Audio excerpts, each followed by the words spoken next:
พร้อมกันนี้ขอยกมือ10 นิ้วกราบอาราธนาเอาคุณพระแก้วเจ้าทั้ง3บุญศีลบุญทานที่ต้านทั้งหลายได้กระทำปั้มเป่งมาเสื้อวัดเสื้อวาเสื้อบ้านเสื้อเมืองพระสยามเทวาธิราชสิ่งศักดิ์สิทธิ์ทั้งหลายมีพระธาตุเจ้าดอยสุเทพและครูบาเจ้าศรีวิจัยนักบุญแห่งล้านนาไทยเป็นต้นขออธิษฐานจิตมาปกปักรักษาพ่อแม่พี่น้องท่านผู้ฟังทุกท่านคือมีความสุขกายคือมีความสุขใจเหมือนกันทุกคนนานแสนนานได้เทินก่อนที่จะได้ดำเนินรายการต่อไปนี้ขอเชิญชวนมวลท่านสาธุชนทั้งหลายได้ไหว้พระเพื่อให้เกิดมีความสามัคคีความสุขกายสุขใจสิริมงคลเกิดขึ้นกับตัวกับเพื่อนฝูงครอบครัวกับสังคมต่อไปประนมมือขึ้นว่าพร้อมกันอะระหังสัมมาสัมพุทโธภควาพุทธังภควันตังอภิวาเทมิกราบสวากขาโตภควตาธัมโมธัมมังนัมมัสสามิกราบสุปฏิปันโนภควโตสาวกสังโฆสังฆังนัมมามิกราบหันธรรมยังพุทธัสสะภควโตบุพพาภคณะมะกะลังกะโลมะเสนะโมตัสสะภะคะวะโตอะระหะโตสัมมาสัมพุทธัสสะนะโมตัสสะภะคะวะโตอะระหะโตสัมมาสัมพุทธัสสะนะโมตัสสะภะคะวะโตอะระหะโตสัมมาสัมพุทธัสสะพุทธังสรณังกัจฉามิธัมมังสรณังกัจฉามิสังฆังสรณังกัจฉามิตุติยัมปิพุทธังสรณังกัจฉามิตุติยัมปิธัมมังสรณังกัจฉามิตุติยัมปิสังฆังสรณังกัจฉามิตติยัมปิพุทธังสรณังกัจฉามิตติยัมปิธัมมังสรณังกัจฉามิตติยัมปิสังฆังสรณังกัจฉามิอิติปิโสภะคะวาอะระหังสัมมาสัมพุทโธวิชชาจารณะสัมปันโนสุขโตโลกาวิทูอนุตตโลปุริสาธัมมสาละทิสัทธาเทวะมนุษย์สานังพุทโธภควติสวากขาโตภควตาธัมโมสันติทิโกอากาลิโกเอหิปัสสิโกโอปนะยิโก ปัจจัตตังเวทิตโพวินโยหิติสุปฏิปันโนภะคะวะโตสาวกสังโฆอุจุปฏิปันโนภะคะวะโตสาวกสังโฆญาญะปฏิปันโนภะคะวะโตสาวกสังโฆสามิจิปฏิปันโนภะคะวะโตสาวกสังโฆญะติตังจัตตาลิปุริสายุคานิอัฏฐาปุริสาปุคลาเอสะภะคะวะโตสาวกสังโฆอาหุไนโยปาหุไนโยทักขิไนโยอัญจลิกาลนิโยอนุตตรังปุญญเขตังโลกัสสาติกราบหนึ่งกราบสองกราบสามกาเลนะธรรมัสสวนังเอตัมมังคลมุตตะมังการฟังธรรมตามกาลเวลาเป็นมงคลอันประเสริฐมาแล้วเนอะเสียงก้องเสียงก้องเสียงมองต่ำเข้าเสียงตุเจ้าเทศนาธรรมมาถึงบ้านมาถึงบนเฮือนมาถึงในเฮือนมาถึงที่นอนมาถึงในสุดในมุ้งมาถึงเตาไฟมาถึงห้องน้ำมาถึงในรถมาถึงกาดถึงลีมาถึงกุฏิกุฏางเนอเมื่อเจ้าวันนี้จะได้เอาธรรมะในทางพระพุทธศาสนามาเสนอให้ท่านผู้ฟังทั้งหลาย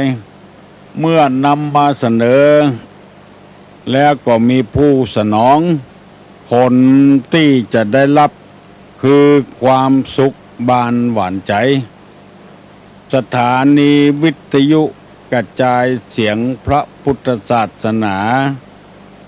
และเสียงจากสถานีต่างๆที่ได้ถ่ายทอดเอาการบรรยายธรรมเมื่อเจ้าวันนี้ตุกตี้เป็นวิทยุชุมชนเพื่อให้ชุมชนได้เข้มแข็งชุมชนได้เจริญรุ่งเรืองขึ้นส่วนมากคนคิดว่าที่ใดร่ำรวยมีเงินมีทองมีข้าวหนาป่าเต้ามีคนโหคนรวกนักการศึกษาเราเรียนดีที่หั่นมีความเจริญคนจึงมุ่งไปเอี่ยวต่างประเทศกัน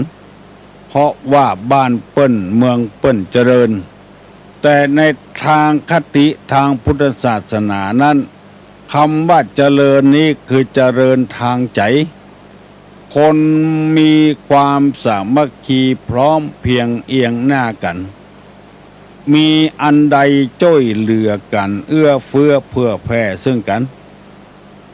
เพราะว่าจิตใจอ่อนน้อมอ่อนโยนบักกระด้างกระเดื่อง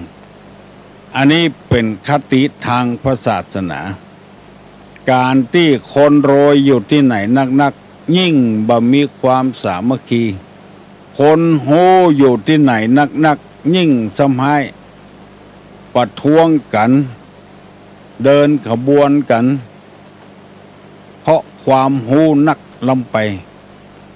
ต่างคนต่างลวกต่างคนก็เก่งข้อใส่กันมาอ่อนข้อฮือกันก็เลยขัดอกขัดใจกันที่ใดมีศีลมีธรรมนักที่นั้นชุมชนเจริญเพราะว่าบางสิ่งบางอย่างไม่ใช่เรื่องของเฮา ในทางศาสนาว่าเฮาก็บ่ต้องไปยุ่งเฮาบ่ใจครูบาอาจารย์อย่างเขาบ่ใจคนที่เลี้ยงเขามาเป็นพ่อเป็นแม่เขาแล้วเฮาไปยุ่งกับเขาไปสั่งไปสอนเขาเขาก็บ่ชอบเพราะมาใจหน้าที่ของเฮาหมู่นี้เป็นต้นถ้าในทางศาสนาน้ำธรรมคำสอนแล้วบางอย่างบัดใจเรื่องของเฮาก็บ่ไปยุ่งเป็นเรื่องของเปิ้นเปิ้นสะสางล้างซ้อยเปิ้นตาวกันคนเดียวอันนี้มันจึงถูกต้องด้วยกันบ่ก้าวกายหน้าที่กันบ่ก้าวกายผัวไผเมียไผบ่ก้าวกายลูกไผอันนี้คือพุทธศาสนาจะสอนที่บางสิ่งบางอย่างมันควรจะร่วมกันทำเพื่อความเจริญทางจิตทางใจในท้องถิ่นปัจจัยว่าเป็นที่บ้านที่เข้าหนาป่าเต้าจะหันบางคนบางบ้านเพิ่นประกาศบ้านนี้ปลอดยาเสพติดพ่อแก่บ้านพ่อกำนันเพิ่นจะฮ้องเจ้าบ้านมาประชุมบ้านเฮาเนี่ยหมู่บ้านเฮาเนี่ยเลิกขายเหล้าบ่ฮื้อไผนำมาขายอย่างเงี้ยมันฟังกรรมกันบ้านนั้นก็ย่อมจะบ่ค่อยมีเหตุการณ์ที่ร้ายแรงเกิดขึ้นเพราะว่าสิ่งเหล่านี้มันเป็นต้นเหตุเป็นมูลเหตุแห่งการทะเลาะวิวาทกันบ้านนี้ปลอดยาเสพติดเพิ่นฟังกำกันบ้านนั้นจะมีความสุขสมบูรณ์ถ้าเชื่อฟังคำสั่งกันคำสอนกันให้เป็นหัวหน้าฟังคนนั้นส่วนมากนี่มันจะบ่เป็นอย่างนั้นมันจะมีความคลุกคลักติติงกันตุลุงเคยได้ไปสัมภาษณ์ละอ่อนบ้านว่าเฮาจะฮ้องคนที่เอาเหล้ามาขายมาอู้กันในบ้านเฮาเนี่ยว่าถ้าเฮางดขายเฮาจะขายอย่างอื่นแทนมันเป็นจะได้หาละอ่อนก็ตอบตุลุงว่าตุลุงมันบ่ใจจานยังเขาขายอาหารขายของกินเนี่ยขายก๋วยเตี๋ยวก็ดีขายขนมเส้นก็ดีขายอาหารสดก็ดีอาหารสุกก็ดีมันต้องเบิ่งปะอาศัยกันถ้าบ่มีเหล้าเขาก็บ่ซื้อกินเขาที่เขาซื้อกินเพราะมีเหล้าตัวมันแอมกันอันนี้จึงเป็นเหตุให้คนเฮาบ่โอเคกันบ่ได้ก็เลยเกิดมีปัญหาขึ้นเมาเหล้ามาแล้วผิดกันเถียงกันบ้านต่อบ้านแวดบ้านแวดจองก็เลยหาความสงบบ่ได้เต้าบ่เดียวอยู่ต่อไปแถม10 ปี20 ปี100 ปีพันปีมันก็เป็นอีตลอดเพราะมันบ่ฟังกรรมกันบ่ห่อมกกรรมกันเพราะไปมุ่งแต่แสวงหาทรัพย์สมบัติอย่างเดียวบางเตื้อก็น่าหันอกหันใจพี่น้อง10 สาวชาวบ้านหมู่นี้เป็นต้นวันนี้ตุลุงจะได้เริ่มแถมไม่เมื่อ2-3 อาทิตย์ที่ล่วงแล้วมาได้อธิบายเรื่องความทุกข์ของคนที่มันหลีกเลี่ยงบ่ได้ทุกข์เพราะสังขารทุกข์เพราะเปื้อนเพราะฝูงทุกข์เพราะเป็นประจำสังขารทุกข์เพราะ ผลกรรมที่ได้สร้างมา อันนี้ก็ได้อธิบายให้พี่น้องสิบสาวชาวบ้านฟังไปแล้วก็พากันฟังด้วยดีจำใส่อกใส่ใจเป็นที่น่าอนุโมทนาแล้ววันนี้จะได้นำเอาคำว่าบุคคลในโลกเนี้ยมันมีนิสัยต่างๆกันเฮาจึงจะลาบเปียงเลียงงามบ่ได้จะต้องคลุกคลักอย่างอี้ตลอดเวลาเปิ้นฮ้องว่าบุคคลในโลกเนี้ยมีนิสัยอยู่สี่อย่างหนึ่งตึงพยายามตึงทำเพื่อตนเองนี่เดือดร้อนอันนี้เป็นบุคคลประเภทหนึ่งตึงพยายามตึงทำเพื่อตัวเองเดือดร้อนอยู่ตลอดเวลาสองทั้งพูดทั้งทำและพยายามทำให้คนอื่นเดือดร้อนบุคคลในโลกนี่นะสามทั้งพูดทั้งทำและพยายามทำทั้งตนและผู้อื่นให้เดือดร้อนสี่พูดทั้งไม่ทำและไม่พยายามทำทั้งตนและผู้อื่นให้เดือดร้อนอันคนเราในโลกนี้มันจะมินิสัยอย่างอี้กูคนคือหมายความว่าลองสังเกตพอเถอะทำมือตัวเดือดร้อนตลอดเวลาแก้ข้อหนึ่งยังแถมข้อหนึ่งแก้ข้อหนึ่งย้ำแต่ข้อหนึ่งจนอยู่บ่ได้ตะเลิดเปิดเปิงไปเลยแถมคนหนึ่งว่าทำมือตัวเดือดร้อนแต่ไปทำมือคนอื่นเดือดร้อนทั้งตัวเองก็เดือดร้อนคนอื่นก็เดือดร้อนประเภทที่สามนั้นทั้งพยายามทั้งทำให้ตัวเองและคนอื่นเดือดร้อนจำพวกที่สี่นี่ดีหน่อยทั้งพยายามทั้งทำให้ตัวเองและผู้อื่นเดือดร้อนอันนี้จะขอเมตตาเวลากับท่านทั้งหลายได้อธิบายให้พี่น้องสิบสาวชาวบ้านทั้งหลายฟังเพื่อเป็นคติเตือนใจข้อที่หนึ่งว่าเอาจนบ่ได้อยู่ดีบ่ได้กินดีในตัวเองพยายามขวนขวายอย่างเดียวคืออย่างใดตัวเองจะมีความเดือดร้อนพยายามทำอันนั้นบุคคลจำพวกนี้ก็คือผู้ผิดศีลตั้งแต่ข้อหนึ่งเป็นต้นไปเพื่อตัวเองก็เดือดร้อนถึงวันเบียดเบียนคนอื่นโดยวิธีการต่างๆอย่างในสมัยโบราณนี่ไปที่ไหนแตกที่หั่นบางทีก็คนแตกตื่นกันบางทีก็ตัวเก่าหัวแตกเขี้ยวหักเขี้ยวล้มถ้าบ่ได้แตกนี้บ่มีความสุขอันเนี้ยคือทำตัวเองให้เดือดร้อนพยายามให้เดือดร้อนผิดศีลห้าข้อพยายามรักษาอย่างสิอย่างจะเอาก็ตัวเองเดือดร้อนตลอดเวลาเบียดเบียนคนอื่นสัตว์อื่น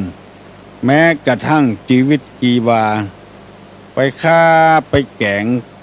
ก็บ่ได้เอามาเนี่ยหยังพยายามให้ตัวเองเดือดร้อนอย่างเดียวบุคคลจำพวกนี้จำพวกบ่เชื่อกรรมบ่เชื่อผลของกรรมคำว่ากรรมนี่คนเฮาไปนึกถึงว่าบุพกรรมอย่างเดียวความจริงบ่เชื่อการกระทำของตัวเองว่ามันจะเดือดร้อนเท่าใดบ่เชื่อการกระทำจึงทำลงไปเป็นต้นว่าบ่เนี่ยเวียกเนี่ยการยัง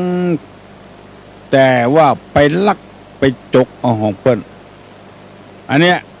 คือคนที่สร้างให้ตัวเองเดือดร้อนเมื่อหัวทีแต่ก็บ่เป็นหยังนานไปเมิน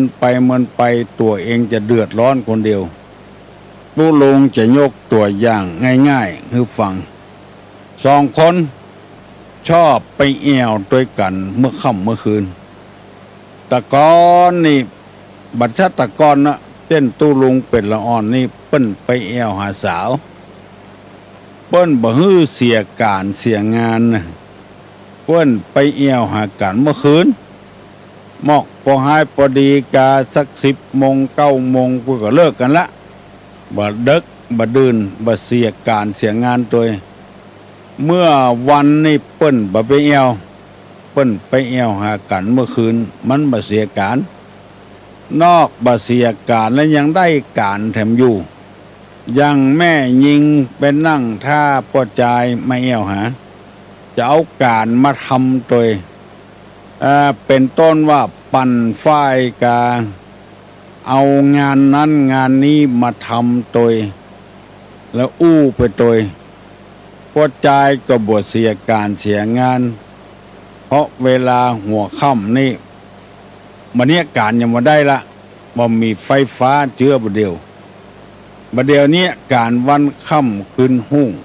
แต่ก่อนนี้ปอมอกเดึกมอกกันอย่างนี้ก็ย่างกันแล้วเข้าหลับเข้านอนกันบ้านไผ่บ้านมันบ้านเมืองสงบเรียบร้อยบ่จูนจ้าน2 คนนี่ก็ปากันไปแอวหาสาวเมื่อคืนไปแล้วก็วันหนึ่งก็ปากันไปอู้สาวหมอก9 โมง 10 โมงก็ปากันปิกแล้วก็กำกับมาปิกมาเนี่ยไปสร้างความเดือดร้อนให้ตนเองคือกายสวนเปิ้นเมื่อคืนเดือนแจ้งเปิ้นปลูกบัดเต้าไว้เดือนส่องบัดเต้าในสวนใสยงอย่างกึดบดีอย่างที่เขาว่าเนี่ยทำความเดือดร้อนให้ตัวเก่าปากันเข้าไปในสวนเปิ้นเมื่อคืนไปลักเอาบัดเต้าเปิ้นมาคนแก่นบัดเต้าออกสวนมาคนตัวก้นหั่นมวกเปิ้นซุปเนี่ยสวนใจสวนเปิ้นเหมาไปตัวหมวกยาวเปเ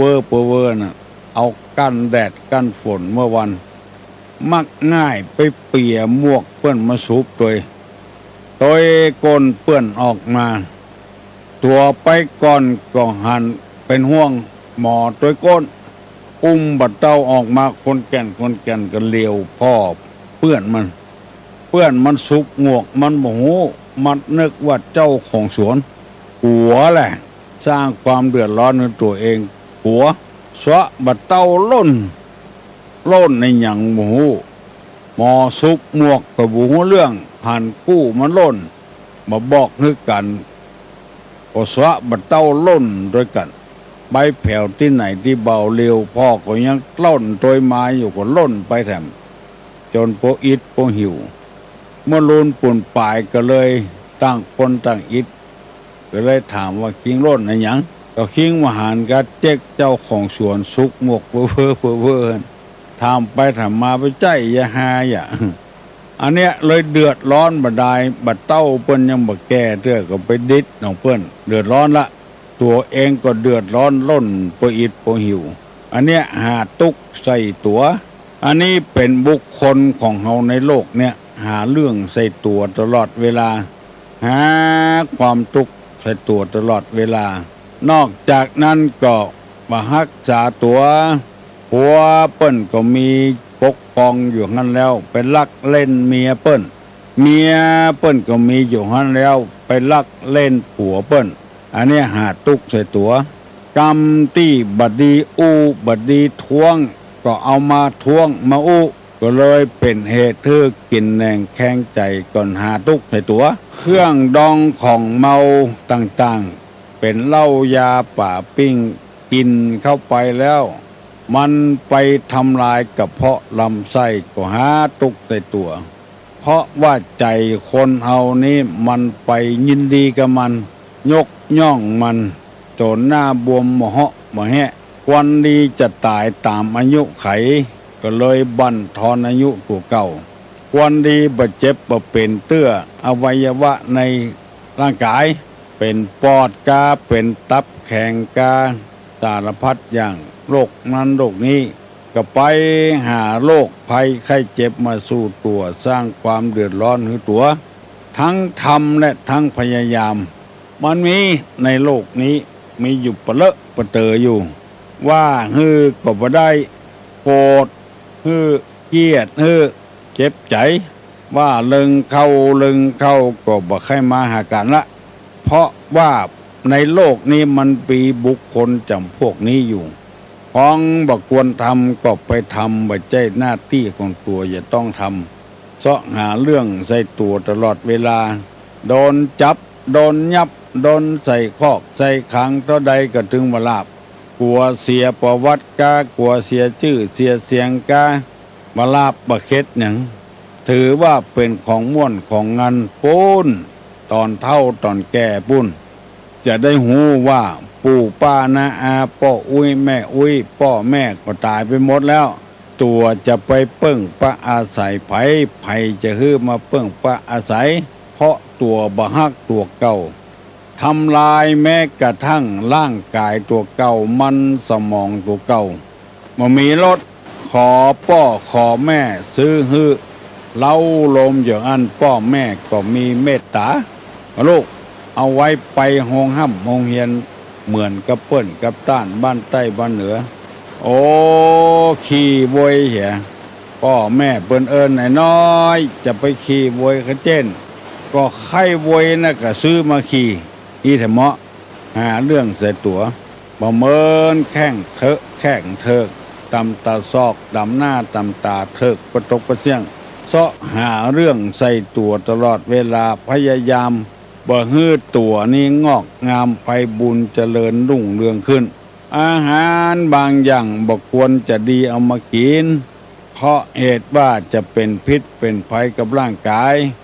ก็เพราะตัณหาคือความอยากกิเลสมันกุ้มลุมจิตใจหันว่าเป็นของดีของงามไปหมดบางทีก็ทดลองหมู่นี้เป็นต้นที่ได้นำมาเสนอนี้เพื่ออยากฮื้อผู้ฟังทั้งหลายบอกว่าจะเป็นลูกเป็นหลานเป็นพ่อเป็นแม่เป็นพี่เป็นน้องพยายามหักห้ามใจอย่าไปเสาะหาความทุกข์มาใส่ตัวหาความเดือดร้อนมาใส่ตัวพยายามหลีกเลี่ยงกรรมหูต่างๆมีเปเลอะเปเตอในบ้านเฮาเมืองเฮาพยายามหลีกเลี่ยงวิชาที่มันบดีละอ่อนหลายคนโดนเปิ้นไล่ออกโรงเรียนวิชาคณิตศาสตร์วิทยาศาสตร์ภาษาศาสตร์สุขภาพสุขศึกษาวิชาสารพัดอย่างครูแนะนำพร่ำสอนบ่สนใจหนีเรียนไปเรียนวิชาอย่างอื่นวิชาเอายาเสพติดมากินพ่องหรือว่าฮู้เปิ้นว่าการแปลงระเบิดแปลงจะใดแปลงบัดทบยักแปลงจะใดไปเสาะหาวิชานั้นครูบาอาจารย์หันเตื้อหนึ่งก็ตักเตือนสองเตื้อก็ตักเตือนเตื้อที่สามก็อยู่กับโรงเรียนมาได้แหละถ้าอยู่ต่อไปก็เป็นตัวอย่างที่บดีของนักเรียนหลายร้อยคนระเบียบเปิ้นมีเจืออันก็เลยลงโทษลงทันไล่ออกโรงเรียนกลางคันเพราะเหตุว่าคนเฮานี่หาตุกใส่ตัวอันตุกเนี่ยเวียกเนี่ยการนี่เปิ้นบ่นับเข้าที่นี่เนี่ยเวียกเนี่ยการนี่มันบ่เดือดร้อนหยังเพราะเป็นการอาชีพแต่อันที่มันบ่ดีนั่นบ่ใช่เรื่องของเฮาธุระของเฮาหมู่นี้เป็นต้นขอให้ผู้ฟังทั้งหลายเฮาจะได้พยายามทำหน้าที่ของเฮาบ่ให้มันเดือดร้อนคนอื่นก็บ่เดือดร้อนบอกว่าตัวเฮาบอกว่าคนอื่นให้มันดีมันงามเจริญรุ่งเรืองขึ้นต่อไปเพราะว่าเปิ้นแบ่งบุคคลไว้4จำพวกพยายามให้ตนเองเดือดร้อนพยายามให้คนอื่นเดือดร้อนพยายามให้ตัวเองและคนอื่นเดือดร้อนพยายามบ่ให้ตนเองและเดือดร้อนมี4จำพวกแต่จำพวกที่4นี่ดีถึงตัวเองก็บ่เดือดร้อนคนอื่นก็บ่เดือดร้อนมีวิธีใดบางเตื้อเฮาไข่มันดีแต่มันบ่ดีกับคนส่วนรวมเฮาก็ย่างเฮาไปจะอยู่คนเดียวเฮาได้เฮาก็ต้องอาศัยพรรคพวกเพื่อนฝูงพี่น้องเพื่อนบ้านใกล้เฮือนเคียง ขอฮื้อพยายามจะไปฮื้อตัวเดือดร้อนนำไปของมันมีแล้วอยู่ใจได้อยู่ก็พยายามใจได้ไปจะไปฟังซื้อมาแถมไม่ฟังดาวมาแถมไม่มันซ้อนสองซ้อนสามอยู่หั่นอันเก่ายังส่งบะเสี่ยงเตื้อเอาอันใหม่มาแถมสร้างตัวเองเดือดร้อนไปในบ้านในจองคนสองคนมีรถเครื่องสองกันสามคนมีรถเครื่องสามกันอันเนี้ยพยายามมือครอบครัวมือตัวเองเดือดร้อนนักขึ้นเพราะคนเฮาบ่ได้ข้อมูลที่ถูกต้องถือว่าการทำน่ะถูกต้องแล้วที่นำมาเสนอนี่เพราะว่าเคยได้หันนะบางทีเอารถมาเจิมกันเก่ายังส่งบ่หมดเตื้อเอากันใหม่มาทำแล้วก็เดือดร้อนว่าบ่มีสตางค์บ่นอยู่ตลอดเวลาบ่มีความสุขบานหวั่นใจสักเตื้อคำสอนเหล่านี้มาจากพระไตรปิฎกจะเป็นคำสอนในทางพระพุทธศาสนาปี้หูปี้ป่องน้องหูน้องก้าวเป็นการตักเตือนกันเป็นชั่วครั้งชั่วคราวคือคนเฮาได้ชะงักป้อนข้อมูลในทางที่ถูกธรรมะนี้บ่เป็นพิษเป็นภัยอย่างกระไผยังทำให้ชุมชนนี้เจริญขึ้นเข้มแข็งขึ้นถ้าเป็นอย่างอื่นนี่เฮาบอกว่าสมมติว่าเฮาขายข้าวสารควรจะเอาพริกเอาเกลือเอาหอมบัวหอมเตรียมมาขายโดยเพิ่มขึ้นอันนี้มันไม่ใช่สร้างความเดือดร้อนให้ตัวเองยังได้ขายสิ่งเหล่านั้นต่ออีกอันนี้คิดว่าบ่ใช่คำสอนในต่างที่นี่หมายความว่าสร้างความเดือดร้อนให้ตัวเองในครอบครัวตัวเองในสังคมของตัวเองภัยที่ยังบ่ลุกให้ก่อนลุกก่อนนกหนูเปิ้นออกห่างไปซะว่าหากินแล้วคนก็ยังบุ่มได้เฮือนหันอยู่เปิ้นว่ามันเป็นขี้ข้าของความเกลียดค้านมันจะจักเฮาจมดิ่งอยู่ในความบดีเปิ้นไปแผวที่ไหนที่เบาแล้วเฮายังบ่ลูกเตื้อลูกเห็นลูกล้างหน้าล้างตาอาบน้ำฟังธรรมเตรียมตัวไปเนี่ยเวียกเนี่ยการเพิ่มเติมขึ้นการลุกเย้านี้ไม่ใช่เป็นทรมานตัวเองเป็นการฝึกจิตฝึกใจฮัลโหลกราบนมัสการตุลุงเจริญพรชื่อนี่ก็สำคัญเนาะตุลุงเนาะชื่อนี่สำคัญเหมือนกันเนาะชื่อเจ้า ชื่อพระทองนี่นะโอ้อลังการเนอวัดท่านอาจารย์ใหญ่นะชื่อตุลุงแหละเจ้าทองบัดเดียวแปลงเท่าไหร่กับตุลุงทองวัดอันพระธาตุจิตจำตองธาตุจำตองก็ทองเนาะกับพระธาตุจำตองเนาะมันริมก็ทองเนาะเจ้านะชื่อสำคัญเนาะบารมีสูงเนาะบารมีสูงกะไปแต่ว่าอลังการขนาดตุลุงวันนี้ได้ขึ้นสวรรค์ไปตัวไผ่จันทีมี5 จันมี5 จันจันทีไปทำบุญแต่ว่าอลังการไงเจ้า5 จันก่อนเนี่ยตี15 ไร่15 ไร่ก่อนเจ้าที่ถึง5 จันใน63 ล้านแม่สิเป็นทำบุญแต่ว่า10 ล้านเป็นอะไรอย่างเป็นอาคารอย่างเป็นอาคารอย่างอาคารสงฆ์นั่นก็ปฏิบัติธรรมเนาะปฏิบัติธรรมนั่นก็พูดแต่อย่างนั้นกูติเพื่อนถ้าส่งแหมไปมาออกว่าเอายิ่งเลยไปพูดเลยอาจารย์15 ให้กันแน่15 ให้เจ้าจะแจ้งแหมยะ50 กว่าล้านเจ้าอลังการเด้อ63 ล้านอาจารย์นี่นะม่วนถ้าตุลงไปนะเป็นบุญตาของข้าเจ้าเลยได้ไปหันนะเจ้าไปพอกะเจ้าม่วนดีความเจริญของศาสนาก็เลยขึ้นมาหลายจ้าแล้วมันม่วนตัดแหวมันเย็นอกเย็นใจบอกขึ้นคันใดก็ขึ้นลิฟต์แต่มีแล้วขึ้นขั้นใด รือแต่ตุเจ้าไปคืนดิฉันไปอยู่โอ้แต่เจ้าเอาวันนี้ตุลุงจะไปพอห้องที่ทำบุญกับม้วนท่านอาจารย์ปานปอนบุญถ้าปอนบุญมันเมินเนาะมันเมินบริจาคแล้วก็แม่เอาไหว้อย่างไรวาดไหว้อย่างไรวาดเสร็จแล้วรถขึ้นอย่างลงรถอย่างเดินมาถึงบ้าน3 โมงพอดีโอ้อาจารย์ว่าจะถึง3 โมงพอดีป่ะก็ถึงว่าอาจารย์ออกวัดไปเช้าก็ไปได้สักคำเพื่อเอารถมาเทียบเป็นเพื่อนนั้นก่อนนี่เห็นว่าท่านอยู่ว่าท่านอยู่อ่ะไม่ว่าท่านปิดแปะท่านอาจารย์สักครับพักผ่อนนี่แบบอ๋อตะลุงที่นอเจริญพรเนอ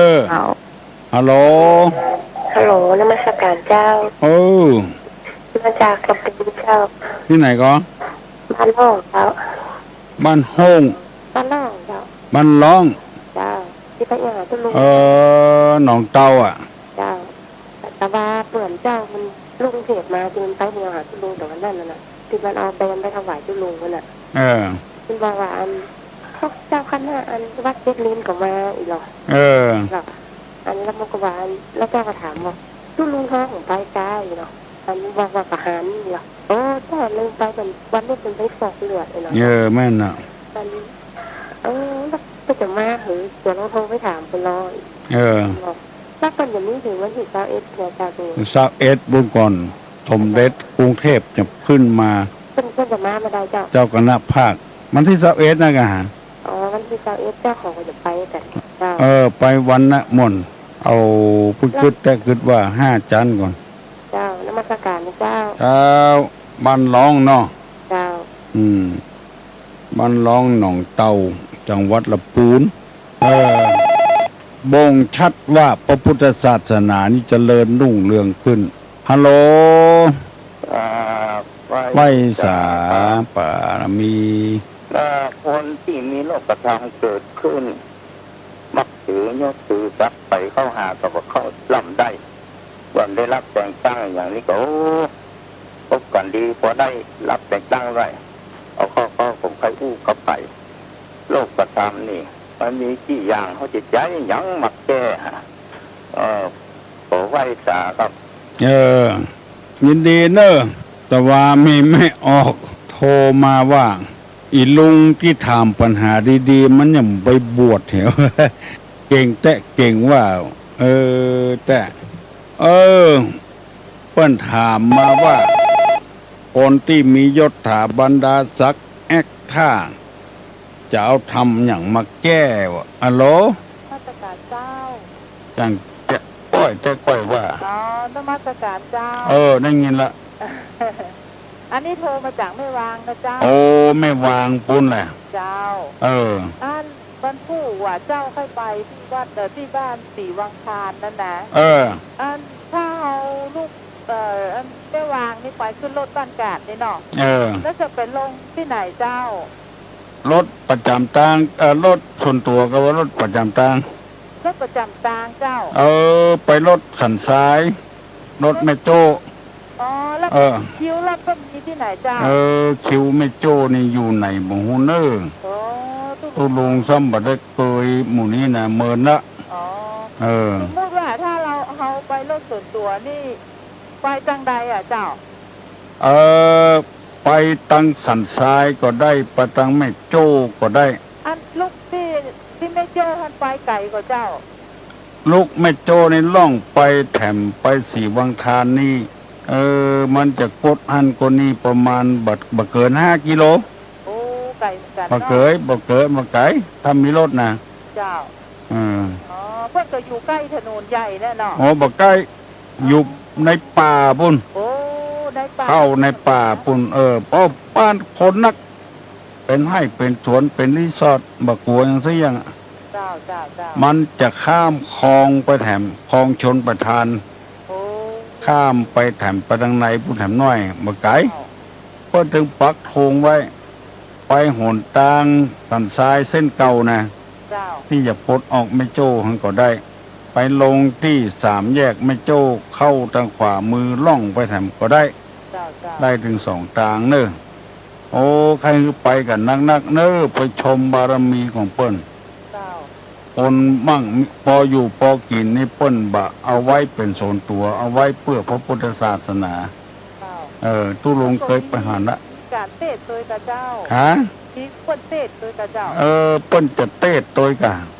เทศโดยตาลโดยอย่างโดยมีหลายอย่างปฏิบัติธรรมที่ห้านนี่บ่มีเทศมีปฏิบัติธรรมโอ้ฝรั่งปูชาติเนอเปิ้นมาปฏิบัติท่านนะเพื่อใน3 วัน 7 วันโอ้น่าอัศจรรย์ใจเนอละอ่อนอายุ20ปลาย14 34 30เนี่ยละอ่อนฝรั่งนะมันว่าน่าทึ่งใจมากไม่นึกว่าพระพุทธศาสนาจะมีของดีอย่างนี้มันว่าคนม่วนแต่เนาะโอ้ม่วนแต่กะม่วนอกม่วนใจเปิ้นเอาของแต้ไปป้อนให้ฝรั่งเฮานี่มันสูนกันกินตานบางเตื้อก็มีมารมาประจนเหี่ยก็มีเนาะเพราะนั้นเจ้าก็ไปแล้วที่ไม่วางที่วัดตะปันยูอันแดงอันนั้นมีการเทศตัวเนาะม่วนดีเนาะพระเจ้าเทศก็ม่วนแล้วก็คนก็หลายใบหลายบอดนมัสการเจ้ากินข้าวแล้วยังไปได้กินเจ้าคำเดียวกินข้าวเห็นเนาะไปเงียบเวียกเยการเนี่ยเนอะเป็นที่น่าอภิรมจมจื่นยินดีคนเข้าวัดเข้าวากันอาบน้ำฟังธรรมกันมันเป็นการแก้ทุกข์ทางจิตทางใจฮัลโหลไว้สาเจ้าจังหนองตะคำนะเจ้าฮะหนองตะคำหนองตะคำเจ้าจะสายเนาะเจ้าที่เปิ้นจะมาอันนี้นะจะไปก่อนเจ้าไปจ้ะแต่ปันเป็นลูกตั้งแต่วางมาจ่อยมาลงมาขึ้นรถถ้ามารถคนรถคิวนะเจ้าขึ้นที่โอจิมเฮงนะจ้ะรถคิวโอ้จิมเฮงงั้นกะคิวรถมีงั้นแหละเจ้าคิวรถนี่ทำมาน่ะมาลงที่ปั๊มเมือดฮะจ้ะลงที่ปั๊มเมือดลงรักก็ตั้งสื่อเข้ามาเลยนะจ้ะตั้งสื่อเข้ามาแล้วก็มาตีอันสีแยกเอาปตอไปให้นะจ้ะแล้วก็เลี้ยวขวาขึ้นไปเลี้ยวขวาขึ้นไปแล้วก็เลี้ยวซ้ายเลี้ยวซ้ายแล้วเลี้ยวขวาถึงพอดีจ้ะเลี้ยวซ้ายเลี้ยวขวามี2 โค้งไงเนาะจ้ามันจะข้ามสะพานประกำเดียวข้ามสะพานกันเดียวก็ถึงแล้วเนาะจ้าขับต้นถึงปักจอบปักตุงปักจอบปักตุงเนาะเครื่องหมายมีเนาะถ้าไปรถคิวก่อนไปที่โอจิงเฮงปั๊มเมือดจ้ะลงรถที่ปั๊มเมือดลงรถที่ปั๊มเมือดต้องมาทางแม่โจ้นี่งงเนาะไปทางทางสันทรายนี่บ่งงเนาะเจ้ามางงจ้ะยินดีเนอะที่บอกทางให้เพิ่นนะเจ้าบอกทางเพื่อไปไปทำบุญทำทานขอเจริญพรมีคนใจบุญฮัลโหลนมัสการเจ้าพอดีน้องอยากได้ถามก็รู้ว่าถ้าตอนเย็นน้องจะไปได้กับเราที่เป็นปฏิบัติธรรมเนี่ยครับจะถามว่าเที่ยวใดก่อนถ้าไปได้ไปตอนกลางวันเนี่ยก็จะไปตอนนักคืนเมื่อคืนจะมีอย่างนั้นก็หาวันใจมีงานเนาะพอมีงานเกี่ยวกับศาสนาแล้วน่ะมีงาน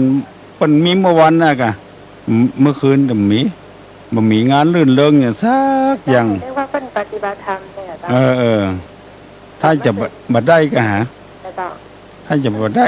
ตามมาคือใจนี่นะที่มันสงบลูกไปกับเมื่อวันแต่เนาะวัน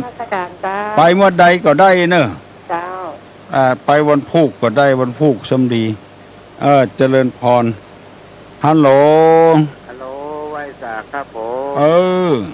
อันนี้ขอถามปัญหาอันลุงที่อยู่ป่าม่วงกำเนิดว่ากินบ่ฮู้จักกินน่ะมันมีกี่อย่างถามลุงป่าม่วงกำเนิดลุงปังม่วงเนาะครับผมอีลุงเอ๋ยป้อนานปังม่วงกินบ่ฮู้จักอิ่มนี่มีกี่อย่างปุ่นตังมังกึดตังบันจางปุ่นเปิ้นถามมาอีลุงปังม่วงตอบได้ก็ตอบมา คนที่มียศลาภยศสรรเสริญสุขแล้วแอกถ้าจะเอาอย่างมาแก้หลุดไปเห็นแล้วอีลงปางม่วงเปิดถามว่าคนที่มีลาภมียศมีสรรเสริญมีสุขแล้วก็อวดตัวบักใครเข้าหมู่เข้าเปื้อนเอาอย่างมาแก้ฮัลโหลไว้จ่าครับกินหมูจะจริงนี่เก่งก็ดังถามตอบว่าค่อยเก่งก่อนนัตติตัณหาสมานาทีแม่น้ำเสมอด้วยตัณหาไม่มีกามตัณหาภวะตัณหาวิภวะตัณหาอย่างนี้ครับความบ่พอครับหมูจะอิ่มเนาะเปิ้นตอบมาแล้วนึนัตถิตัณหาสมานาทีแม่น้ำเสมอด้วยตัณหาไม่มีน้ำท่วมบ้านท่วมเมืองยังหูเหือดหูแห้งตัณหาของคนนี่บอกหูเหือดหูแห้งสักเตื้อฮัลโหล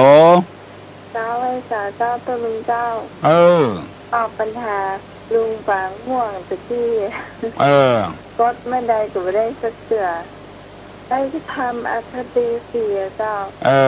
ถ้าบ่มีอาคติสี่จะเป็นผู้ใหญ่ผู้โตได้สบายอยู่แล้วเจ้าเนาะถ้าแม่นน่ะเนาะเจ้าเอาเนอปอออกแม่ออกพี่น้องทั้งหลายเนอบัดเดี๋ยวนี้มาเวอร์ชั่นใหม่ทั้งหมดเพื่อนบ่ฮื้อล้ำ8 โมงบ่ฮื้อล้ำ7 โมงเพราะว่าจะต้องมีรายการอื่นฮัลโหลสมาชิกการเจ้าตุลุงตุลุงจะมาว่าพระธาตุจำตองมาได้กับเจ้าวันนั้นเจ้าปล่อยนะวันที่17นะมีความสุขอิ่มบุญแต่ละตุลุงไปตัวหน่อยไปวันที่17นั่นแกไปที่หน่อยไปที่วัดพระธาตุจำตองอันกะเจ้าไปเนี่ยได้มีความสุขแหละเจ้ามีความสุขรู้สึกว่าอิ่มบุญขนาดวันนั้นอ่ะคนใดได้ปล่อยเด้งดีแต่เจ้าโอ้ยมาบ้านมาเจ็บมาเนยมาอย่างสักอย่างบุญจ้ะเจ้าเป็นว่าบุญนี่มันอย่างนี้นะเนาะอยู่ไกลก็นี่อยู่ที่ไหนจะอยู่ตั้งห้องทันหลับตุลุงลูกห้านไปห้านลมเจ้าตุลุงจะมาวันนี้มากกว่าเจ้าวันนี้เจ้าว่าจะไปเหมือนกันนะเจ้าไปอยู่เจ้าบักกาโน่นนี่เดี๋ยวจะไปหอนตุลุงตัวนะจ๊ะท่านพ่อคนงามเนาะจ้าได้ยินแกเสียงมาได้หอนตัวเตื้อนั่นน่ะคนงามที่ใจใช่ใบหน้าเนาะเจ้าคนงามที่ใจอยากที่ไหนมันบุญทางก็อยากไปเนาะตุลุงเนาะเจ้าไปรู้สึกมันมีความสุขเนี่ยมีความสุขแต่นะเจ้าบัดใจว่าสุขกำเดียวนะสุขเมินนะเจ้าไปพออย่างอื่นนี่กำเดียวก็หายละเนาะเจ้าไปติบุญนี่มันอิ่มเมินเนาะจำอิ่มอกอิ่มใจอิ่มบุญเนาะตุลุงเนาะอิ่มใจแต่อิ่มบุญเจ้ารู้ว่าอิ่มบุญมันแบบนี้เนาะอย่างนี้กะเจ้ามันบ่หูหายสักเตื้อเจ้าตึกใจว่าใดตึกใจว่าใดมีความสุขตานเจ้าอันน้ำตีละเนาะตุลุงเจ้าเอาเนอตุลุงจับปั่นปอนนะเนออันเนี้ยฮัลโหลหลุดไปเห็นแล้วตุลุงจับปั่นปอนนะเนอพนมมือขึ้นเนอยกมือไหวเนออายุวัฏโกธนะวัฏโกสิริวัฏโกญัสสะวัฏโกพละวัฏโกวันนะวัฏโกสุขะวัฏโกโหตุสัพพตาทุกขโลกาพญาเวลาโศกาจันตุจุปัตตวาอเนกาอันตะราญาปิวินัสสันตุจเตจะสาใจยะสิทธิธนังลาพังโสธีภกัญญังสุขังพลังสิริอายุจะวันโนจะโภกังบุติจะยะสวะสตาวาสาจะอายุจะจีวติทิปวันตุเตสัพพิติโยวิวัตจันตุสัพพะโลโกวินัสสตุมาเตภวะตวนตะลาโยสุขีติคายุโกภวะอภิวาทนะสีริจานิจังวุธาปจายิโนจัตตาโลธรรมาวัฏันติอายุวันโนสุขังปลัง